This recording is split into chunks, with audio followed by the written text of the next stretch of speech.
Gut health matters more than ever. And the solution is simpler than you think. Harvard Health Publishing shares 5 science-backed ways to support your gut with fiber, fermented foods, and everyday habits. Your gut is actually a hidden organ. Your gut is way more important than you think. We're not just talking about digestion here. Inside your colon, there's an entire universe of bacteria, viruses, fungi, and other microorganisms. Scientists call this your gut microbiome. It's so complex and so crucial to your health that experts are now calling it a hidden organ. According to Harvard Health, your gut microbiome is like your body's Swiss Army knife. It supercharges your immune system, fights chronic inflammation, keeps your intestinal cells healthy, and even produces essential nutrients that your regular diet might miss. But here's where it gets really interesting: the gut-brain connection. Your gut and brain are literally talking to each other through something called the gut-brain axis. Research has found connections between gut microbiome changes and mood disorders like depression and anxiety. Now, scientists are still figuring out if gut changes directly cause these issues, but the link is definitely there. This completely reframes everything. Gut health isn't some niche thing only gastroenterologists care about. It's central to your physical health and your mental well-being. That's why getting this right matters so much. Forget the fiber types, just eat more of it. For years, we've been told to worry about 2 types of fiber: soluble and insoluble. Soluble fiber helps with cholesterol and blood sugar. Insoluble fiber keeps things moving and helps you feel full. And honestly, trying to track both types is exhausting. You don't need to do that anymore. Recent research suggests you should just focus on getting more total fiber. Don't stress about which type you're eating. Just eat more fiber-rich foods overall. This is huge because it removes an entire layer of complexity. You don't need to analyze food labels like you're studying for a chemistry exam. You don't need to calculate ratios. You just need to ask yourself one simple question: am I eating enough fiber-rich foods today? That's it. That's the whole strategy. Stop counting grams. Instead, start counting servings. Now, even with that simplified approach, you might be thinking, okay, but how much fiber do I actually need? And this is where most people get tripped up, because they start obsessing over hitting specific gram targets every single day. Eric Rim, who's a professor of epidemiology and nutrition at Harvard, has a better way. Instead of tracking daily fiber intake down to the gram, just focus on adding more servings of fiber-rich foods to your diet. Think about how much more sustainable that is. You're not pulling out a food scale or a calculator at every meal. You're just building a habit of including more of the right foods. What are those foods? Fruits, vegetables, legumes like beans and lentils, nuts, seeds, and whole grains. These are your fiber all-stars. So instead of thinking, did I hit 25 grams today? Now you're thinking, did I have berries with breakfast? Did I add beans to my lunch? Did I snack on some almonds? It's way more practical and way more likely to stick long-term.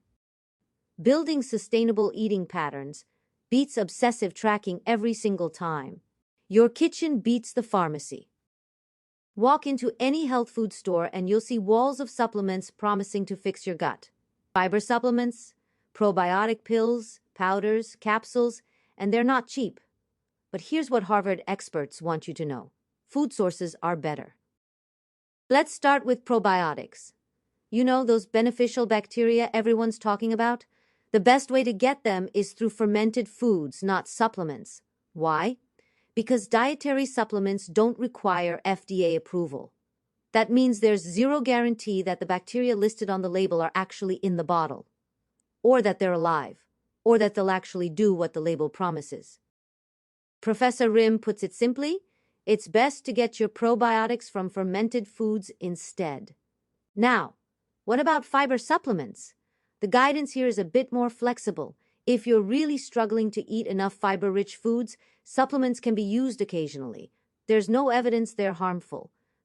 But, and this is important, they shouldn't be your primary source of fiber. Think of supplements as a backup plan, not your starting strategy.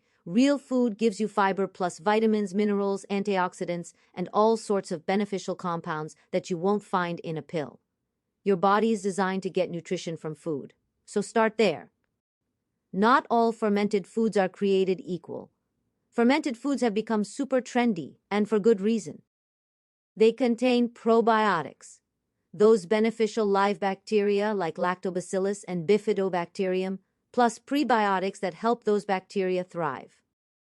But here's the catch. Not all fermented products actually deliver these benefits. Some food processing methods remove the helpful microbes or make them inactive. For example, the brewing and winemaking processes remove probiotics entirely.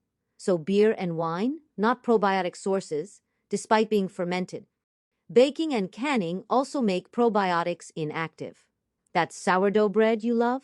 The baking process killed those beneficial bacteria. Canned sauerkraut? Same deal. To get actual probiotic benefits, you need fermented foods where the microbes are still alive and active.